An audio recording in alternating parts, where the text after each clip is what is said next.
जय शिव बाबा।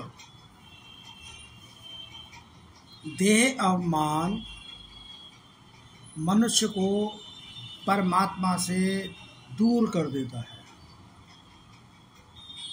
तो देह अवमान नहीं होना चाहिए, इंसान को देही अवमानी होना चाहिए, आत्म अभिमानी होना चाहिए।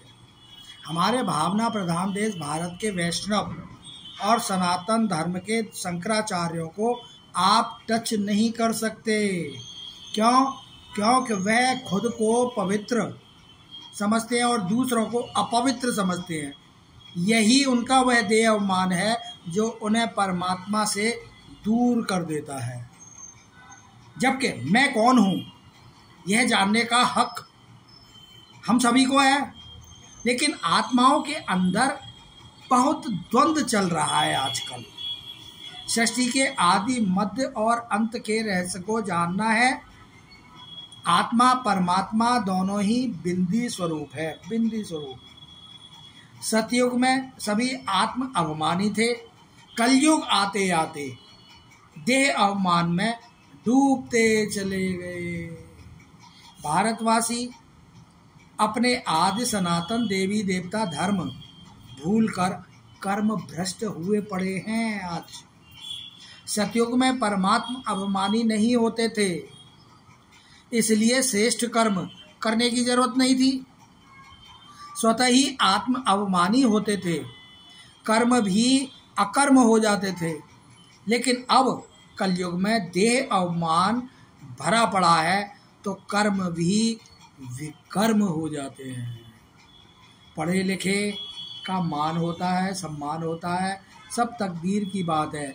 जैसे छोटा बच्चा अपने माता पिता के अलावा किसी के पास नहीं जाता, उसी तरह हमारी जो हम मनुष्य आत्मा को अपने पिता परम पिता परमात्मा के अलावा किसी भगवान, किसी बने हुए भगवान तथाकथित देहधारी गुरु गोसाइयों के पास भी नहीं जाके मत्था टेकना चाहिए, नहीं उसे भगवान बनाना चाहिए। हम निराकार शिव परमात्मा की संतानें हैं, निराकार आत्माएं हैं। गुरु गोसाई तो अपनी खुद की सदगति करने में लगे रहते हैं, वह किसी भी देहधारी को सदगति प्राप्त नहीं करा सकते।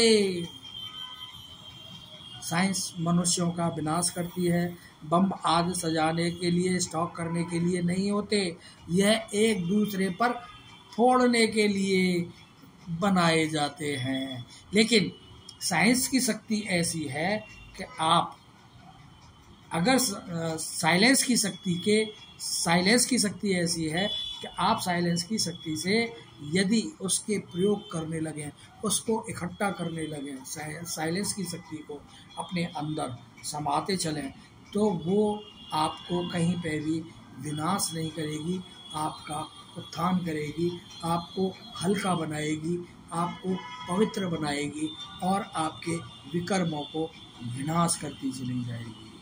तो अपने आप को आत्मा निश्चय करो और उस आत्मा के द्वारा जब आत्मा निश्चय हो जाएगी तो उस आत्मा के द्वारा उस परम पिता परमात्मा निराकार स्वरूप को याद करते रहो।